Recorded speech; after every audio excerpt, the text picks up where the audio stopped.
Senator Wong. Thank you, Mr President. I rise on behalf of the Labor opposition to honour our friend and former colleague here in the Senate, Mehmet Tillem. I rise to express the opposition's condolences and our deep sadness at his passing. Mehmet died too young this past Saturday at the age of only 45 after suffering debilitating health conditions. And in accordance with Islamic tradition, his funeral was held on Sunday at Broadmeadows Mosque in Melbourne. So at the outset, I again express our condolences to his family and friends. I express our condolences and solidarity with those in the chamber today who were his friend. But most of all, I extend our sympathies to his wife Ferda, son Mikhail, and parents Ramazan and Fatma. Mehmet Tillem was the quick-witted, smart, hard-working migrant whose tenure in this place is measured not by time, but what it meant to an entire community. He served as a senator only briefly, but he always recognised the great fortune that is associated with being one of a small number of Australians who have occupied a seat in our national parliament. And beyond the walls of this place, he was a mentor to many, recognising potential and helping to guide the way. Mehmet Tillem was the first Turkish-born member of the Australian Parliament and only the second Muslim, moving to Australia from Turkey when he was 2 in the mid-1970s. His parents risked everything to come here, but the rewards were great. On arrival, they sought work despite having very limited English language skills, his father finding employment in the car industry and his mother in everything from biscuit and electronics factories to clothing and footwear manufacturing. That their son was able to become an Australian senator is a tribute to their hard work and the opportunities this provided. It speaks also to the importance of a good public education, affordable housing, accessible healthcare. And it says something about the best of our community. Mehmet's migrant heritage would form the basis for his service in the Senate, and he felt the weight of this responsibility, conscious that the Australian political system can be out of reach for many people from migrant communities. But through his leadership, his community saw that it was possible to have someone who looked like and identified with them in our national parliament.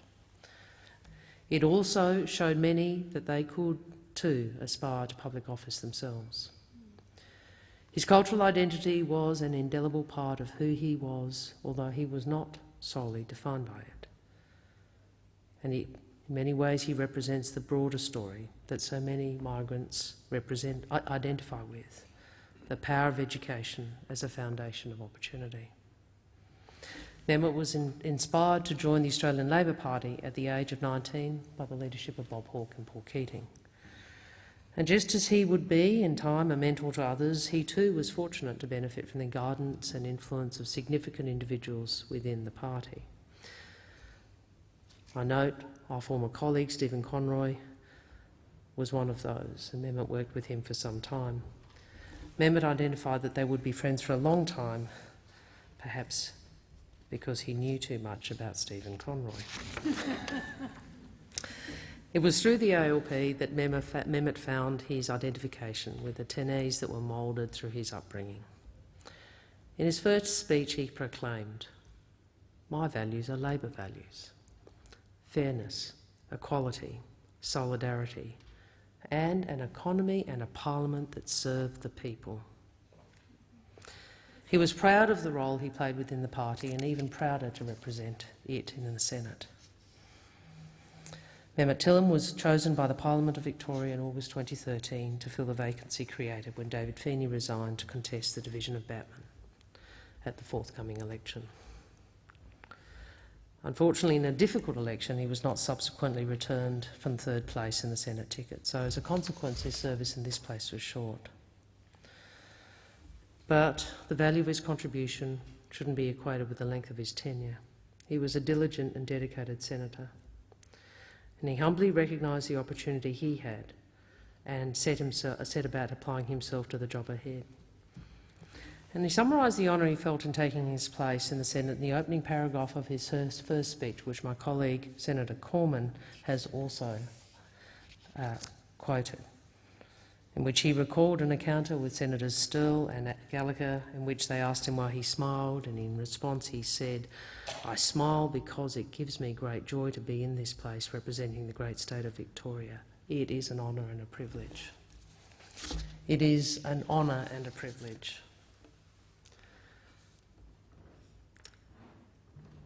He knew what it meant to be here. And it's worth remembering he entered this place at a very difficult time for Labor. Perhaps one might say we've replicated it since. We lost government in 2013. It was hard to regroup. It was hard to put our energy into being an effective opposition. But Mehmet said it is an honour and a privilege. And we should all remember those words, always. Amidst the conflict, at times the argument, at times the enmity, it is an honour and a privilege to be here. He knew what it meant to be here, and he knew who he served. Mehmet was at his most compelling when speaking about his values and his experience. As someone from an ethnic background, from a minority, and from a group that knows persecution, he knew what racism was. Not long after the then Attorney-General infamously defended the right to be a bigot, Mehmet spoke compellingly in defence of the Racial Discrimination Act. He spoke of the strength that comes from a truly multicultural Australia, woven throughout the community and enduring through the adversity of language barriers, social exclusion and economic disadvantage. He said, "Racial vilification is intellectually flawed, morally bankrupt and socially divisive." Intellectually flawed, morally bankrupt and socially divisive. And noting the success of Australia's multiculturalism and our steps taken to reconcile our past with our first Australians, he also called on the Parliament to show leadership on race. Of course, by his presence, but also by his actions, he was a leader himself. He was also a member of the Senate Education, Employment and Workplace Relations and the F&PA committees. And we all recall the Abbott government's 2014 budget, such an unfair budget. And Mehmet, along with all Labor senators and members of the crossbench at the time, applied himself conscientiously and effectively to scrutiny through the budget estimates hearing. You know, some in his position, with a term soon to expire, might have given themselves a leave pass. It's not unknown. But he engaged enthusiastically in estimates work. He was eager to learn, he put himself to work. He asked the questions, he listened to the answers, an often neglected part of the process, and followed up with those giving evidence. His thoughtful approach is the mark of the character that many have spoken about when reflecting on his life in recent days. He demonstrated a professionalism and a willingness to learn and a willingness to apply himself in the time he was here. Now, Parliament House is not known for having a lot of people who are known for their humility in it. But he was a senator who was often unassuming and quiet. And I was sorry that his circumstances didn't transpire. The circumstances didn't enable him to return to this chamber. Following the conclusion of his Senate term and the election of the Andrews government in Victoria, Mehmet Tillem worked for two ministers in his home state, Phil Dalidakis and John Aaron. In a touching tribute, Mr Dalidakis farewelled his friend and former Chief of Staff as follows. "In politics, where friends are harder to come by than winning tats tickets, he was the best friend. Loving, loyal, caring, fierce, tenacious and whip-smart. Irreplaceable." The Deputy Leader of the Opposition, Mr Miles, was friends with Mehmet for over 20 years, and in his tribute he particularly noted Mehmet's engagement and leadership with young Labor activists. Mr Miles said that many of Labor's best and brightest next generation in Victoria looked to Mehmet as their mentor, and others have described how he had such great capacity to see people's potential and wanted to help them in their journey. And recognising that Labor politics could be a challenging landscape to navigate, especially for women, he took time to invest in their development. When too many overlooked the skills and insights needed to overcome structural barriers to participation, he recognised women would be treated differently within our party and always took the time to provide extra help. So those who benefited from his knowledge and friendship in this way are and will continue to be his ongoing legacy. Mr. President, Mehmet Tillem was a dignified exemplar of our great multicultural nation.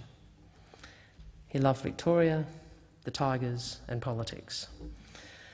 He was devoted to his community and to the Australian Labor Party. When people enter this place, they don't just get elected as individuals, but they are also representatives of their community. Through his actions, he showed others they could too aspire to roles in public life and gave many more a helping hand along the way. To those who knew him closely, he was an intensely loyal friend. And on a personal note, I deeply appreciated his courtesy and kindness to me. He was a respectful and considerate colleague who demonstrated the greatest respect for the privilege of serving in the Australian Senate. So we mourn the death of Mehmet Tillem, and I again express my personal sympathies and on behalf of the opposition our sincere condolences to his family and friends.